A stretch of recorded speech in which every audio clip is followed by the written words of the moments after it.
आज ही ओला dock app download करें। ओला dock, doctor का अपॉइंटमेंट आसानी से। Assalamu alaikum. My name is Dr. Hassan Imam. I am a consultant cardiologist working in Civil Hospital Cardiology Department, Dr. Rutkem for. I am also working in other hospitals at night times. That is, I am working in Anam Hospital. The topic of our discussion is basically, which I want to share, is patient with cardiac diseases. वो patient जिनको heart attack हो जाता है और इसकी वजूहात क्या होती हैं, क्यों होता है, कैसे हो जाता है और क्या गफलत हम लोग बरतते हैं जिसकी वजह से हमें होता है। देखें, most of all in my last video I record कि पेशेंट्स जो हैं, जो कार्डिक पेशेंट्स होते हैं, mostly they have risk factors. कौन कौन से रिस्क फैक्टर्स हैं जो कार्डिक प्रॉब्लम क्रिएट करते हैं? सबसे पहले वो पेशेंट्स जो कि हाइपरटेंसिव हों वो रिस्की हैं। वो पेशेंट जो डायबिटिक हैं वो भी रिस्की हैं, वो भी कार्डिक फेलियर और हार्ट अटैक डेवलप कर सकते हैं। इसके अलावा वो पेशेंट जिनकी फैमिली हिस्ट्री पॉजिटिव है। अच्छा, मैं एक बात बताता चलूँ कि ये जो कार्डिक डिजीज़ है इसकी कोरिलेशन डायबिटीज़, हाइपरटेंशन और एज से बहुत ज़्यादा मुंसलिक है। तो ये आदमी को पता होना चाहिए। और वो लोग जो ख़ास तौर पे स्मोकिंग अवॉइड नहीं करते, उनके लिए भी बहुत इम्पॉर्टेंट है कि वो कार्डिक डिजीज़ के बारे में समझें, क्योंकि वंस कार्डिक डिजीज़ डेवलप हो जाए तो हार्ट के हिस्से जो हैं वो कमज़ोर हो जाते हैं। हार्ट के हिस्से कमज़ोर जब हो जाए तो पेशेंट अल्टीमेटली जब एजिंग प्रोसेस में जाता है तो वो हार्ट फेलियर डेवलप कर लेता है। हार्ट अटैक होता कैसे? हार्ट अटैक के मुख्तलिफ़ मैकेनिज़म्स हैं। हार्ट अटैक जैसे दिल एक हमारा चलता हुआ इंजन है जो सारी ज़िंदगी काम करता है। अब इस इंजन को भी फ्यूल चाहिए होता है, ताकत चाहिए होती है। वो कहाँ से आती है? इसके अंदर एक करोनियल आर्टरीज़ होती हैं जिसमें ब्लड फ्लो होता है। दिल का अपना ब्लड सिस्टम होता है, और जब दिल का अपना ब्लड सिस्टम कॉम्प्रोमाइज़ हो जाए तो फिर हार्ट अटैक डेवलप होता है। अब वो हार्ट का अपना सिस्टम कब कॉम्प्रोमाइज़ होता है? जब करोनियल आर्टरीज़, वो शरियाने जो दिल को खून देते हैं, ब्लॉक हो जाएं, बंद हो जाएं, सिकुड़ जाएं या कोई भी मसला हो जाए। अब उसकी मुख्तलिफ़ वजूहात हैं। एक वजह तो ये है कि अगर उसमें कोई क्लॉट या थ्रोम्बस आ गया तो हार्ट अटैक हो जाता है। दूसरी वजह यह है कि अगर वो करोनियल आर्टरीज़ बिल्कुल सिकुड़ जाएं, बंद हो जाएं, स्पाज़म कर दें तो भी हार्ट अटैक हो सकता है। और इन सब चीज़ों को इनिशिएट या ट्रिगर कौन सी चीज़ें करती हैं?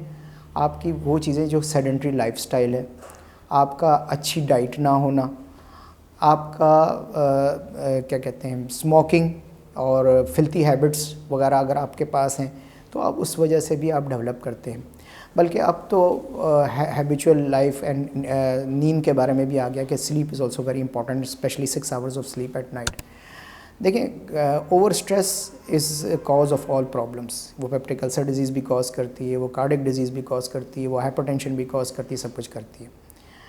अच्छा, वो पेशेंट जिनकी फैमिली हिस्ट्री पॉजिटिव है, वो पेशेंट जिनकी कोलेस्ट्रॉल लेवल्स अंडर कंट्रोल में नहीं है। कोलेस्ट्रॉल लेवल से मेरी मुराद जनरल पब्लिक के लिए कि जो खून में चिकनाई का टेस्ट होता है आपका, अगर वो चिकनाई आपके खून में बढ़ी हुई है तो अल्टीमेटली वो क्या होगा, वो आपकी आर्टरीज़ को सिकुड़ देगा और आर्टरीज़ में ब्लड के चलने की जगह बंद हो जाएगी, कम हो जाएगी।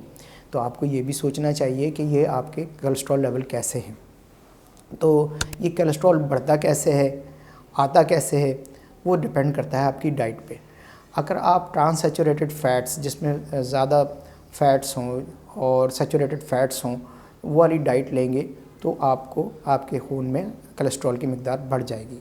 अब आपका सवाल ये होना चाहिए कि भाई सर कौन से सैचुरेटेड फ़ैट्स वाली डाइट है? तो ये डाइट बेसिकली वो आपके फ़ास्ट फूड हैं। ये जो आप घी तेल की चीज़ें जैसे खाते हैं, जैसे बड़ा गोश्त हो गया, बीफ में सबसे ज़्यादा कोलेस्ट्रॉल होता है। सालन और अनकुक्ड ऐसा खाना जो आप बाहर से खा रहे हो जिसकी तेल गैर मेयारी हो, तो इन सब चीज़ों से आपका कोलेस्ट्रॉल लेवल बढ़ जाता है।